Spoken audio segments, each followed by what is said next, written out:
যখন এই প্রোগ্রাম আলোচনা হচ্ছিল তখন আমাদের মধ্যে বলা হয়েছিল যে 294টা বিধানসভা কেন্দ্রেতেই এই 7ই মার্চ একদিনে 294টা বিধানসভা কেন্দ্রে আবার বাংলার গর্ব মমতা এই প্রোগ্রাম আমাদের লঞ্চ করতে হবে।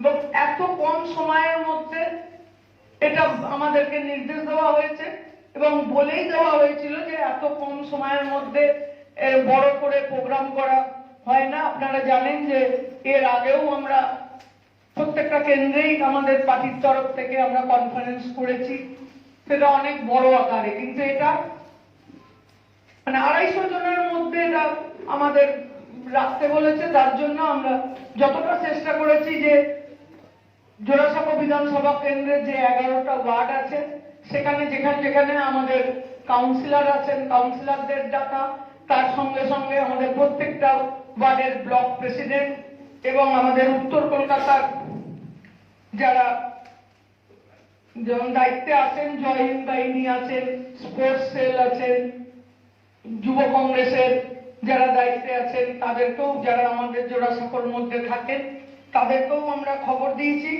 এবং আজকে তার এছাড়াও প্রত্যেকটা ওয়ার্ডে যুব প্রেসিডেন্ট, মহিলা প্রেসিডেন্ট, আমাদের এসসি এসটি সেলের প্রেসিডেন্ট, স্পোর্টস সেলের প্রেসিডেন্ট, ছাত্র পরিষদের প্রেসিডেন্ট, তাদেরকেও আমরা খবর দিয়েছি।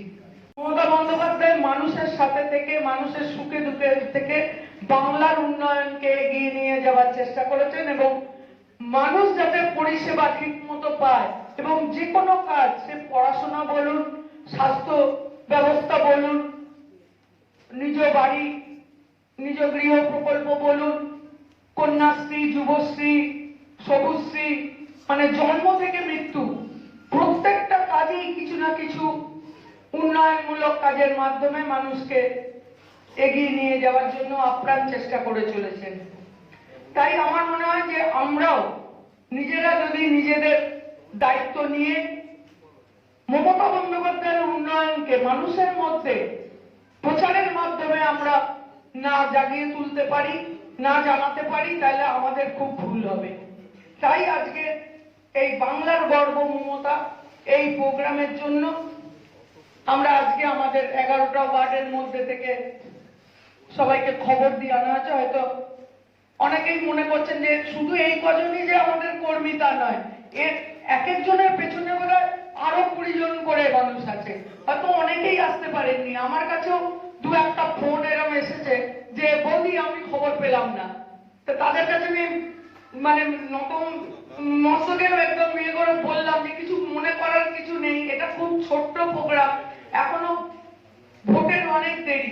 আমরা জানি যে 2020 কাউন্সিলর ইলেকশন, এর পরে আমাদের আগামী বছর 2021 বিধানসভা ইলেকশন, সকলকে নিয়েই আমাদের চলতে হবে, কাউকে ছেড়ে আমরা চলতে পারবো না।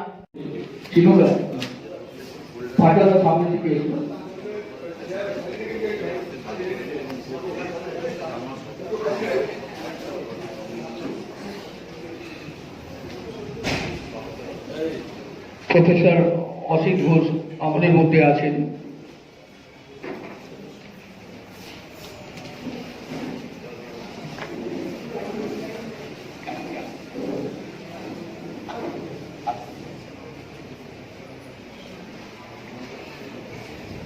পৌর প্রতিনিধি স্বপ্না দাস আমাদের মধ্যে এসছেন।